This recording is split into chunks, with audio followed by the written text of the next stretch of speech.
Good day, I am Alona Tayactac, together with Miss Angel Tesorero and Miss Ching Teston. Today, we will be discussing Module 17, Soul, Space, and Symmetry Art. The learning outcomes of this module, number 1, determine the implication of soul and space of our society. Next one, we have characterize how Filipino utilize space to determine its implications for their identities, history, religion, philosophy, and lastly, number 3, realize the importance of space in enriching one's soul. There is no place like home. This might sound cliche but nagsasabi siya ng totoo. Dahil sa loob ng tahanan matatagpuan ang puso at ang kaluluwa ng isang tao. Dito rin nabubuo ang pagkatao natin. Dito, sa tahanan natin tayo namumulat. Although the house itself doesn't define who you are or who we are, but it plays a big part in our lives. Maaari rin itong sinasalamin ang kultura natin at ang mga tradisyon na meron tayo. Kasi 'di ba since bata tayo, sa bahay natin unang natututunan yung mga kaugalian na meron tayo within our family. So, before we go further with this topic, let us define first what is soul, space, and symmetry. According to Webster Dictionary, soul is a immaterial essence of animating principles of an individual life, a person's total self, or even the culture, consciousness, and pride of a person. It's just like soul is the whole individuality and humanity of a person. Kumbaga, it is the essence of being a human. On the other hand, we have space. Space may refer to an area, a distance from other people, or things that a person needs in order to remain comfortable. An opportunity for privacy or time for themselves. Space basically means distance. Madalas din itong linyahan ng mga in a relationship tapos gusto makipag-break. Sasabihin nila, I need space because it is what truly space gives us. The time for ourselves to take a breath, to away toxic things, persons, and situations. So on the contrary to the way of living of Westerns, tayong mga Pilipino, we have the culture or nakagalian na natin na magstay sa isang bahay. Unlike other countries na after or before 18 at kapag independent na yung mga anak nila, pwede nang bumukod sa pamilya. But here in our country, kahit magkaasawa at magkaanak na yung mga kapatid mo, we tend to stay together in one roof. I don't know, but siguro we Filipino have the strong bond with our family kasi aanhin mo nga yung malaking bahay kung mag-isa ka lang. Hindi yun may consider na home or tahanan. It is just a house with a roof where you can sheltered on. Kasi pag sinabi nating home, may warmth. And kung mag-isa ka lang, that isn't home. Siguro ayun yung magandang nakagawian ng mga Pilipino na sama-sama sa isang bahay. Kasi na-maximize yung space sa loob ng bahay. So in relation to space, ano-ano nga ba yung mga tahanan or bahay na meron noon? So we have here different dwelling forms. First, we have Torogan. The Torogan is the ancestral house and the royal residence of the upper-class Maranao. It is commonly found in Marawi City and other areas of Lanao del Sur province. It is the dwelling place of the Datu along with his wives and children. There could not be any house larger than Torogan of the Datu within the Sultanate, for this signifies rank, prestige, and wealth. The existing Torogan were built by the community enslaved for the Datu in 1800s. The Torogan is the traditional residence of the reigning Sultan of the Maranao people and his family.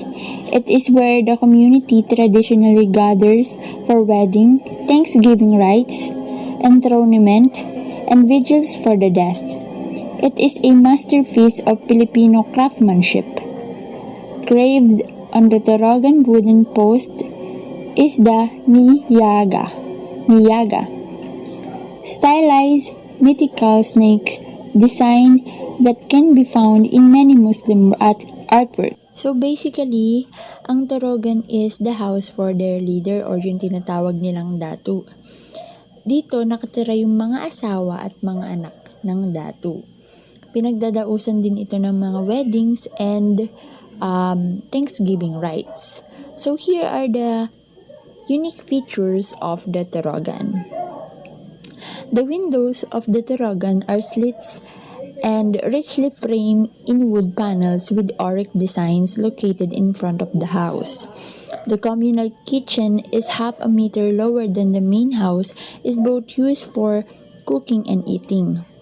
The distinct high gable roof of the Torogan, thin at the apex and gracefully flaring out to the eaves, sit on a huge structures enclosed by slabs of timber and lifted more than 2 meters above the ground by a huge trunk of a tree that was set on a rock. The end floor beams lengthened as the panolongs that seemed to lift up the whole house. The Torogan is suffused with decoration. There were diagonal at the apex of the roof, also an intricately carved tinay awalay oryx designs in the floor, on windows, and on panolongs. There were also brightly colored weaves or malongs hanging from the rafters. It was hung up by using ropes around a particular territory for privacy. The most noticeable feature of the Torogan is the panolong. Wing-like house beam with pako, rabong, or fern or naga serpent motif. These are ends of the floor beams that project and splay out like triangular butterfly wings on the facade and side elevations.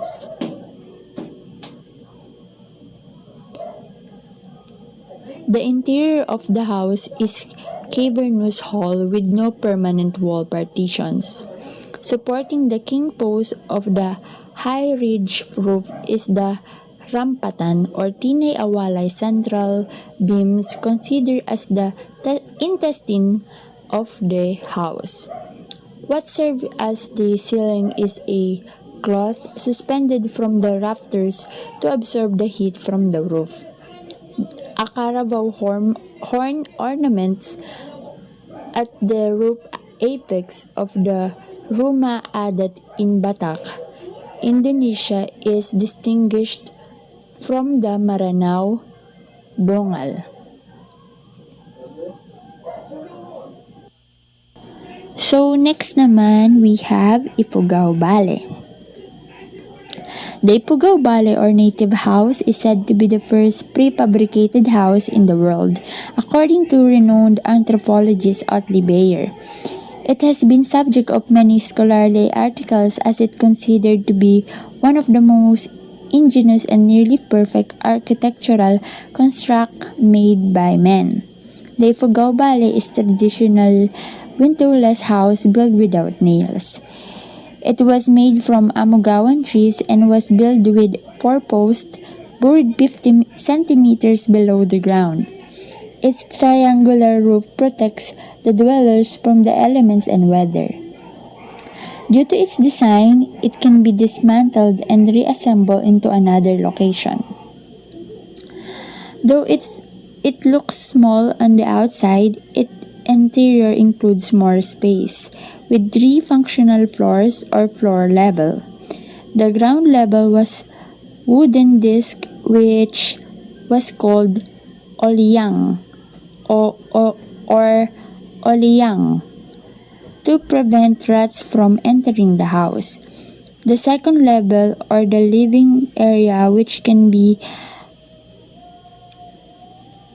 reached through a removable ladder, is where the family members may gather, rest, dine, and prepare meals. The third level was pati o patay, which functions as storage area and roof support. Animal skulls are displayed inside the house to please God. Here are some of the parts of Ifugao Bale. First, we have post or tukod. The house is erected on 4 strong posts, which are usually made of large round logs having an approximately size of 8 to 12 inches wide by 6 to 10 feet in length. These are buried about 2 to 3 feet below the ground and locked in with stones as foundations. Some posts have intact roots. These are simply set on the ground with the truncated roots acting as footing. Wooden disc or lidi. Around the 4 posts are wooden discs to prevent rats from entering the house. The discs are about 2 to 14 inches and 36 to 40 inches in diameter. Either a square opening or bore hole is created at the middle portion for the post tip to fit in. Next one, we have transverse girders or the cooling. 2 transverse girders are attached at the front and rear post. They support the 2 floor beams and center floor joints. Girders may be 12 to 14 inches thick with 14 to 16 inches depth and 12 to 14 feet long. The top surface of each girder is flat while the base is rounded. Number 4, we have side floor beams or the mundilig. These are the outer 2 floor beams through which the tenons of the secondary posts and wallboards are mortised. They have right angle grooves to receive the floorboards. Number 5, we have fireplace or pamalakman. It is composed of a hearth or pundapulan, firewood shelves or hug, and the rice stacking shelves or palaan. Except for houses used as rice granaries, the Ifugao house is equipped with an earthen fireplace about 3 to 5 square feet. Above it are layer of open shelves. The lower shelf is used for drying firewoods. A shelf above it is used to dry stacks of rice and other food staple to be dry and preserved. Last one, we have door o panto. Movable door shutters are hung to a rattan vine tied to the end of the wallboards of the intermediate posts and door jambs. It is locked in place by a wooden bar to a hook-shaped wood. So, ito yung mga basic part or some part of a Ifugao Bale. So, nalaman natin or na-discover natin na ito pala ay isang kilalang feature or kilalang structural or architectural structure sa Pilipinas na kinikilala at ino-honor ng mga ibang bansa. Kasi yung country natin is naturally marami talagang natatagong ganda at natatagong kultura at natatagong magagandang tanawin.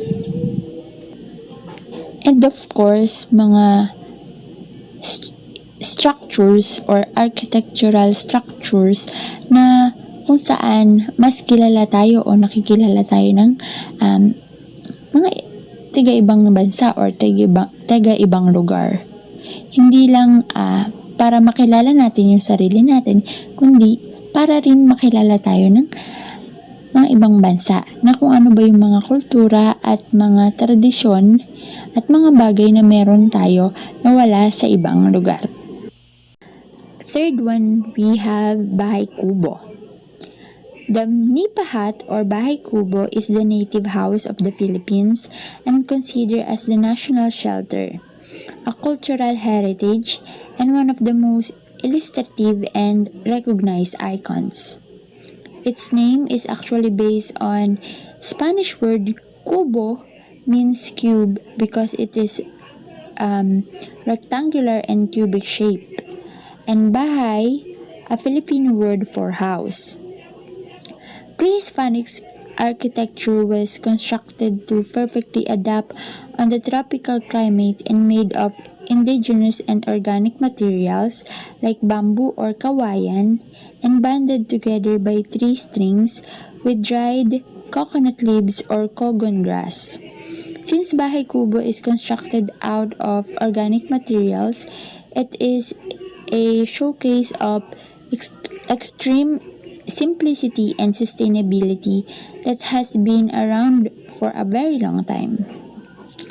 Because the house is constructed with natural materials which are very inexpensive or mostly freely available in the near surroundings, it can quickly be rebuilt or repaired using simple tools if it's damaged or destroyed by fire or natural disasters like typhoons or earthquakes. Also known as nipa hut, this architecture can still be found along the countryside.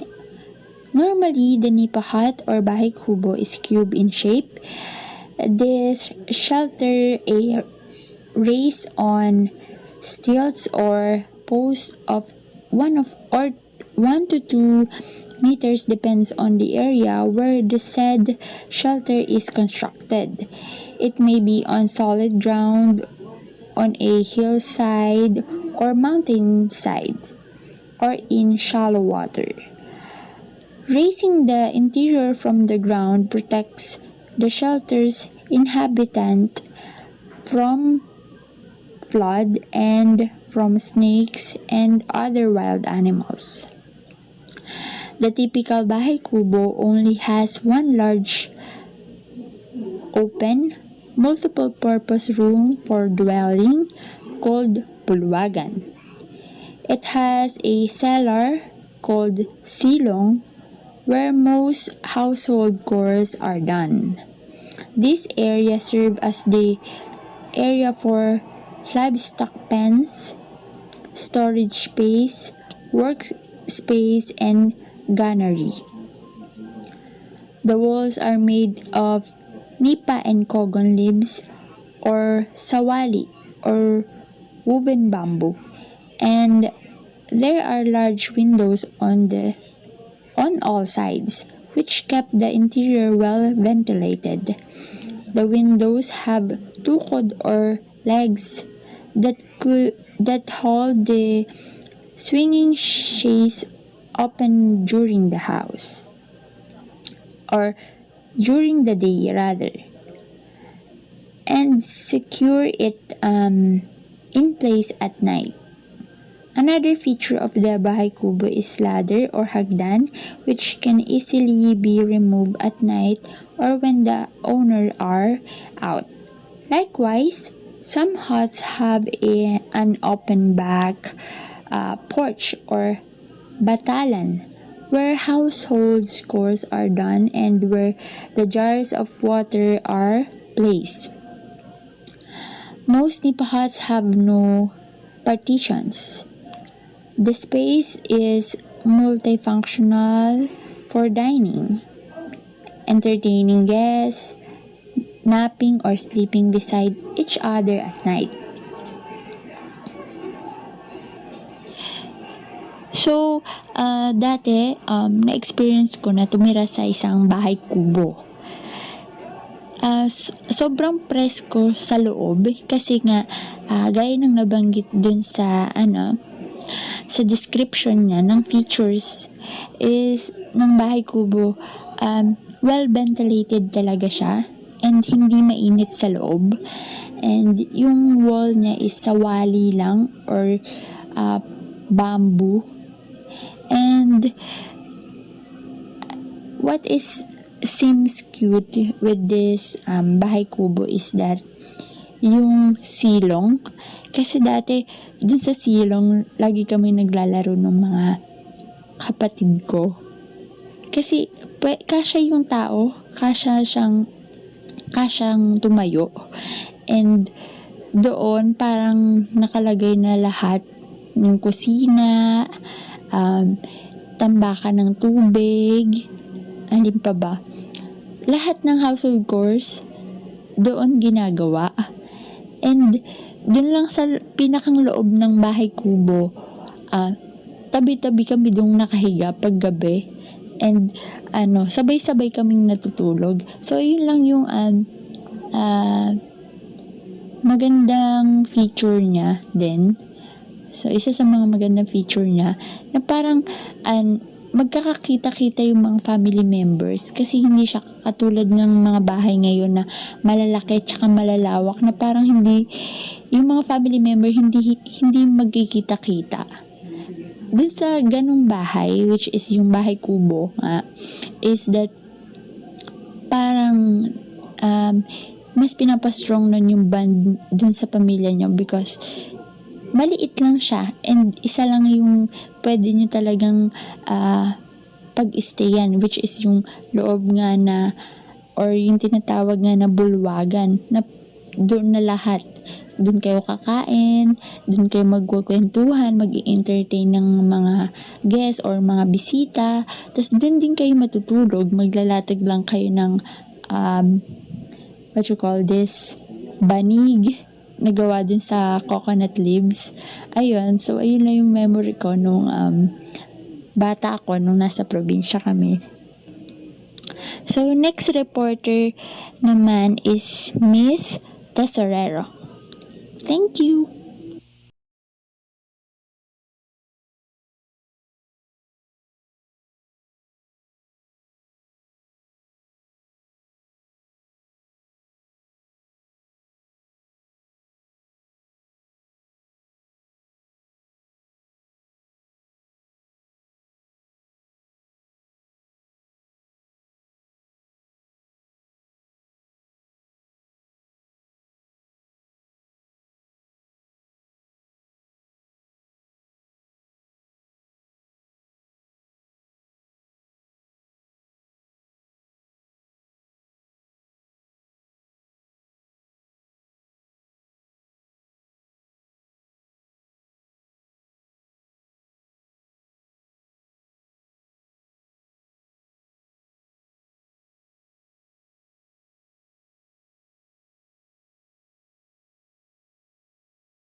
A gated community, sometimes known as a walled community, is a type of residential community or housing state that has strictly regulated entries for walkers, cyclists, and automobiles, and is often surrounded by walls and gates. For generations, similar walls and gates have separated the quarters of several cities. Gated communities are often made up of tiny residential neighborhoods with common amenities. Smaller towns may only have a park or other common area as an amenity. Residents in larger communities may be able to do most of their everyday activities within the community.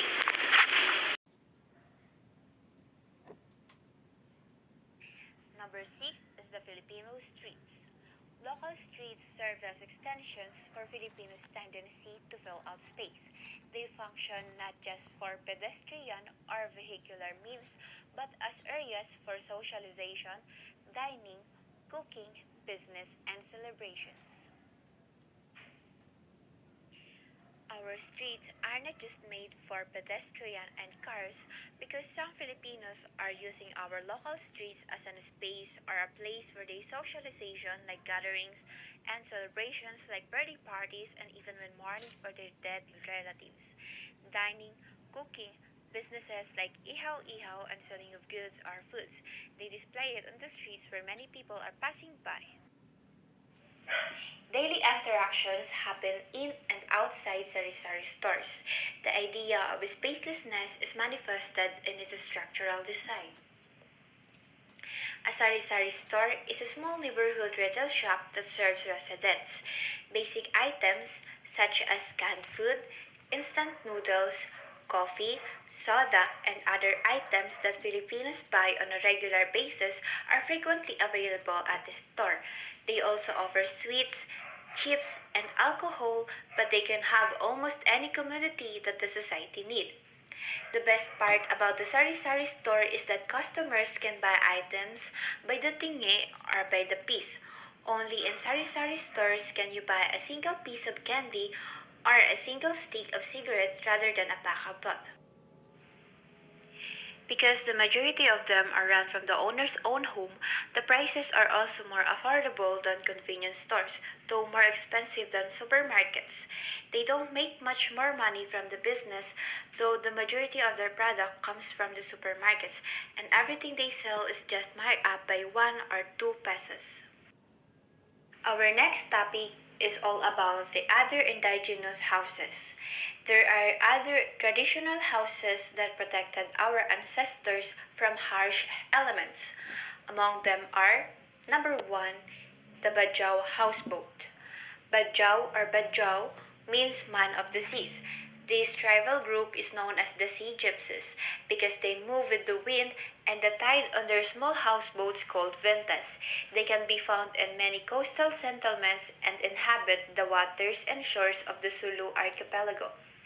These range from 12 to 60 feet long but not more than 6 feet wide.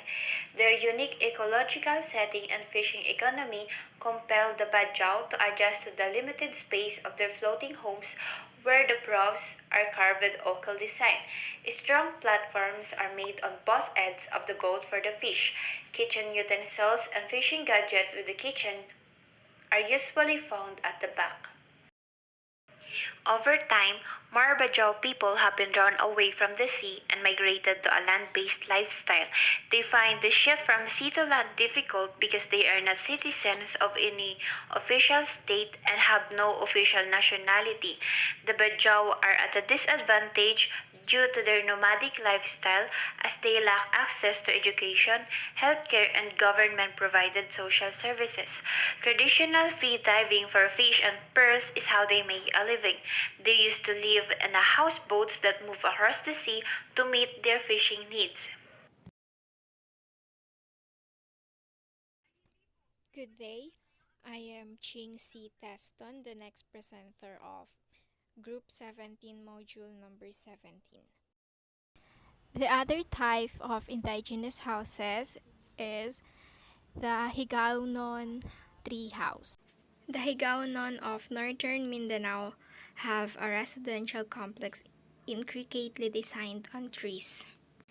The Higaonon Tree House, located in some hinterlands of Agusan and Misamis Oriental, the house is characterized by a lush sapling nipa or kogon grass, split bamboo, rattan, and tree bark.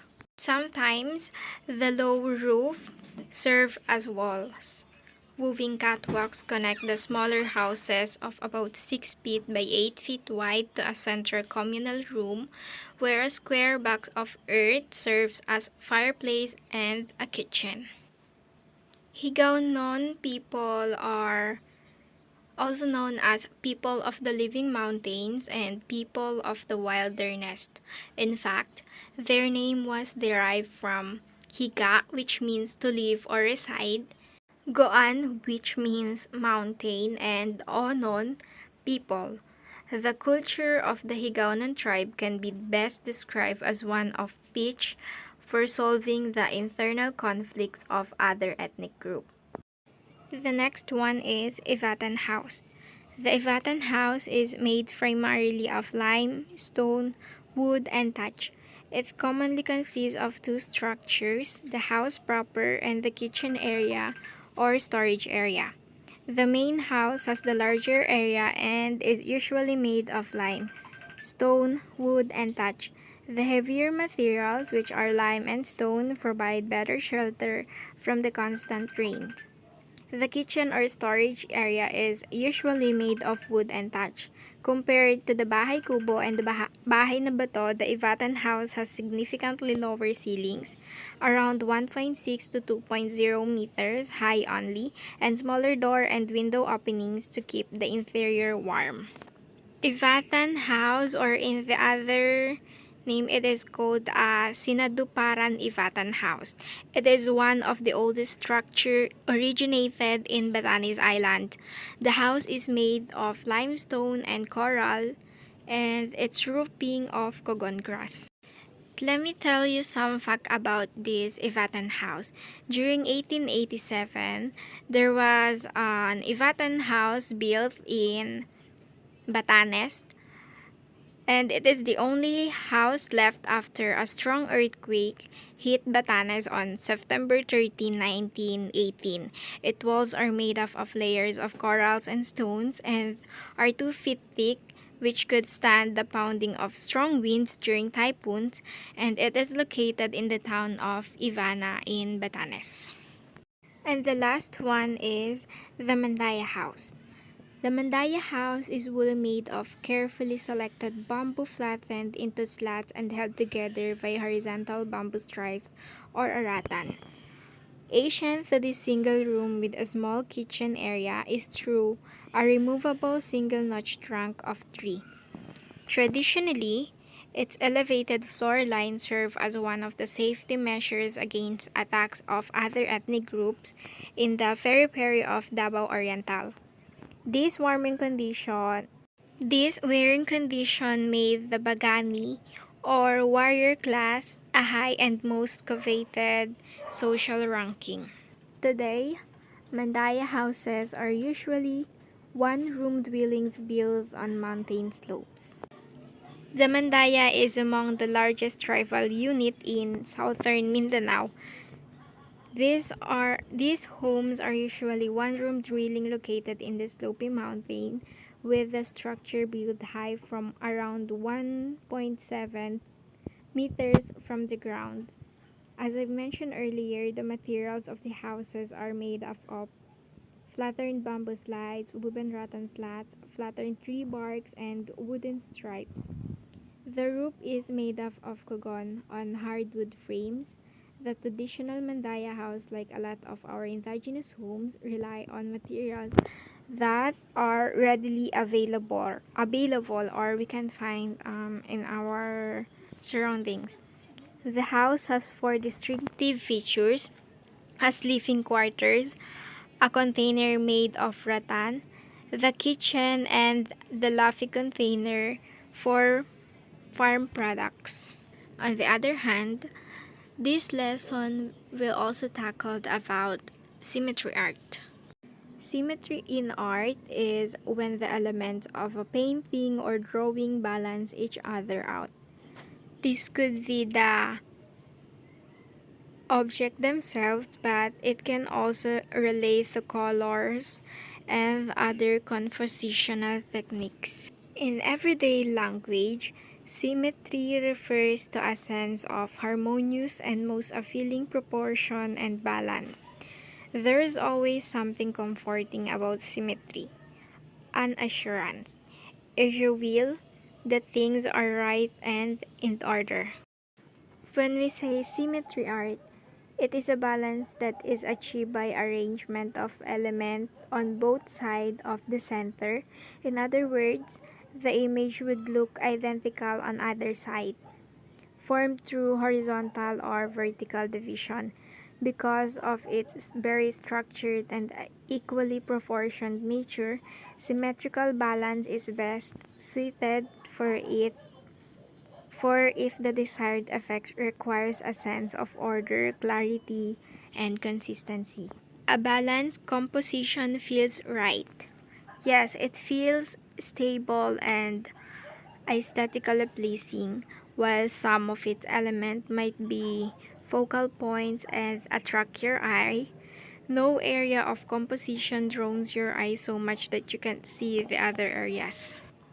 Balancing a composition involves arranging both positive elements and negative space in such a way that no area of the design overpowers other area. Everything works together and fits together in seamless wool. But unbalanced composition can lead to tension. When a design is unbalanced, the individual elements dominate the whole and the composition becomes less than the sum of its parts. In some projects, unbalance might be right for the message you're trying to communicate, but generally, you want balanced composition.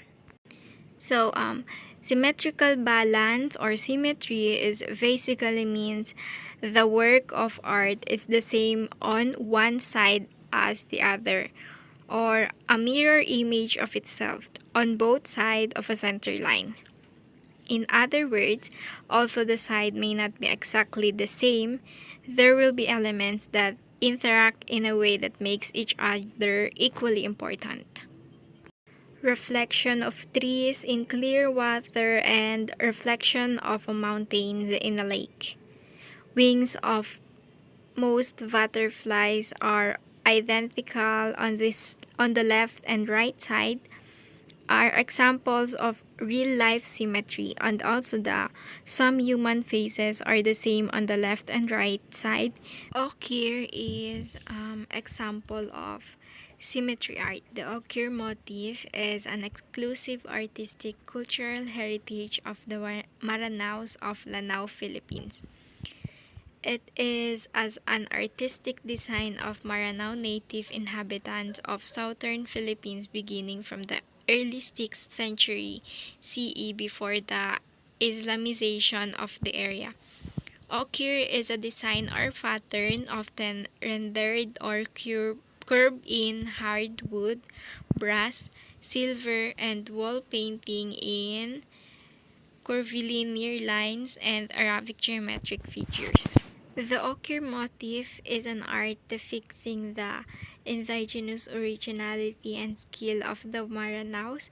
It is a fine art of figuring, painting, curving, and sculpturing, depicting the social psychological identity of Maranao society. The ochre, or also known as okil, is an art depicting the indigenous originality and skill of the Maranaos. It is a fine art of figuring, painting, curving, and sculpturing depicting the social and psychological identity of Maranao society. In the book of Dr. Nagasur Amadale, it explains that the ochre has patterns which are used by the Maranao artist. The number one is matilak, or the circular types of ochre. Number 2 is payok or bud. 3 is dapal or the leaf. Number 4 is pako, fern or spiral form. Number 5 is toddy, fern leaf with spiral at upper edge. Number 6 is pako lungat, firm leaf with a cut of 1 edge. Another elements found by Dr. Madale are naga, ovid binutoon, kianoko, pakoynay, and thialitali. That's all. This is Teston Ching C together with Miss Alona Marizi Tayactac and Miss Angel Tesorero. Thank you for listening.